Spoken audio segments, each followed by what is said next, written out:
Hello and welcome to the EduGames channel. This is Josiah and I've got opinions on gaming stuff. Now, before I get into some DLC talk, let's talk about some an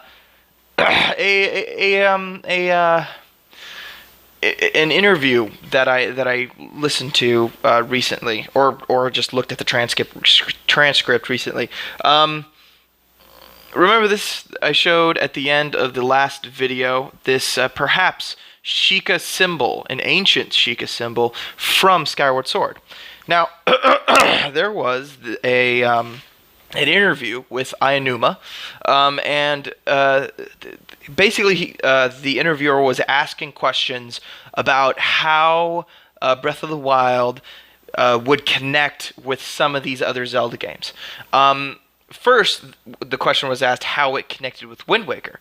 And Aonuma, expounded on, he said, well, I mean, we brought some of the art style from Wind Waker, the very animation style. We also brought over, Koroks, some things from Wind Waker, but the story really has nothing to do with Breath of the Wild. So it's like interesting. He would go out and say that, okay, yeah, it has nothing to do with that.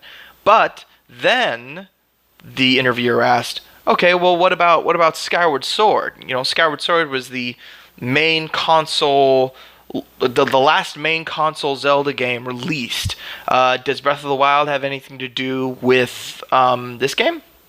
And he recoiled a bit. He said, well, I want players to be able to find things for themselves.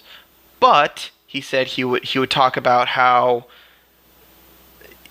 in Breath of the Wild, the Calamity Ganon has had repeat offenses. Perhaps Skyward Sword and Breath of the Wild has something to do with Calamity Ganon and something to do with the Sheikah. And I'm trying to put these things together, and I'm playing Skyward Sword right now, and I'm trying to figure out how these things will work together. I've been theorizing maybe that the people of the surface were Sheikah, just throwing out ideas. I'm playing the game. I'm trying to figure out. And when you notice, because Skyward Sword, they went out with the timeline and with Skyward Sword, or around the time with Skyward Sword. So when they were making Skyward Sword, they had in their heads, the developers or the writers, they had in their heads where it would take place and what this whole Sheikah technology thing, they had it all in their head. So I'm going to try to figure out what they're talking about and what we're doing. So now let's get into some talk about DLC. Now, this has frustrated me a bit because people are talking about this and they're saying things that really just can't really be the truth about this DLC. It's a bit frustrating and it's a bit annoying, but there are some real, genuine concerns. But first to the frustrating part. People are saying, okay, because they're coming out with DLC this early, this means that they completed a game, but they chopped it in half, and now they're releasing DLC for it.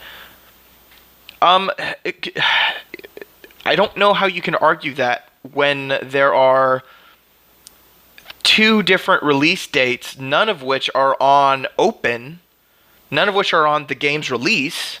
There are two DLC releases in the summer and in the winter.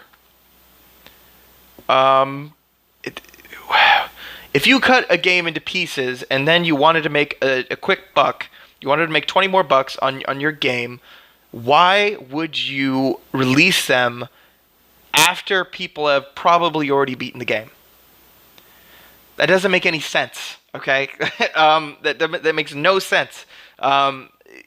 They didn't cut it into bits and then try to make it an extra thing. And the stigma around DLC, I understand because other companies have really abused it. But, I mean, technically Nintendo still does DLC. And they do a lot more of it. Freaking amiibos. You don't need this guy. You don't need the Wolf Link amiibo in Legend of Zelda Breath of the Wild. It just helps you. Technically, you're paying money for extra content. That's DLC. It's not downloadable, but it is extra content. This guy is going to be compatible with Breath of the Wild. He's going to give you another piece of treasure, like every day, and he has a chance to give you a rare treasure chest. Okay?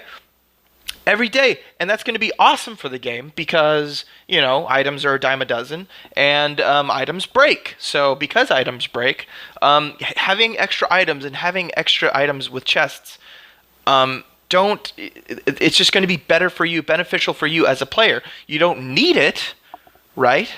Because there's going to be plenty of stuff in the world to be able to get, but it's helpful, right? The kind of game this is, it's set up that way. It's set up to the point where if you give a player just extra stuff, it's going to be very welcome and very handy because, things break. You only find a couple of, outfits or costumes. There's just a lot of... And people, I don't know, man. People don't quite understand. You don't need to buy those. They help, but you don't need to buy it. But there is a genuine concern, because when you look at the kinds of DLC that there is in the summer and the winter, you can make an argument that, these are things that they put in because or should have. These are things that should have been there on release. For instance, hard mode in the summer. Don't you think hard mode should have been with it to begin with? Which no one's saying it isn't, but if you're looking at it with a negative point of view, then it looks like they're just adding in hard mode. Another map feature. Don't you think any map features that you get in that game should be there on day one? Yeah, that's a bit weird. And then you have in winter, you have another dungeon. Don't you think all the dungeons should be in the game? Is it just missing a dungeon? Like, what's up with this? And then there's the there's the thing of the story, the extra story. What if the story doesn't actually make sense without that DLC story, right? What if you need that DLC story to understand the whole thing?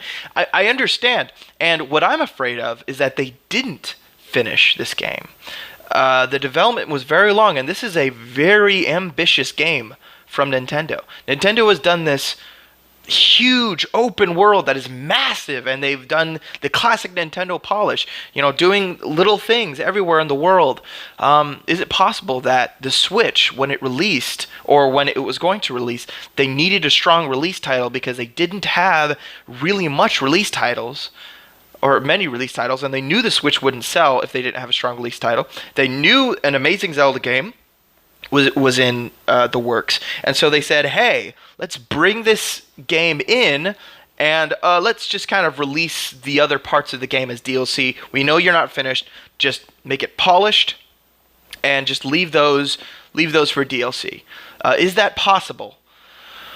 Yeah, that is possible. This is a very ambitious project by Nintendo, and the fact that they're already done, and it's been, like a 4-year...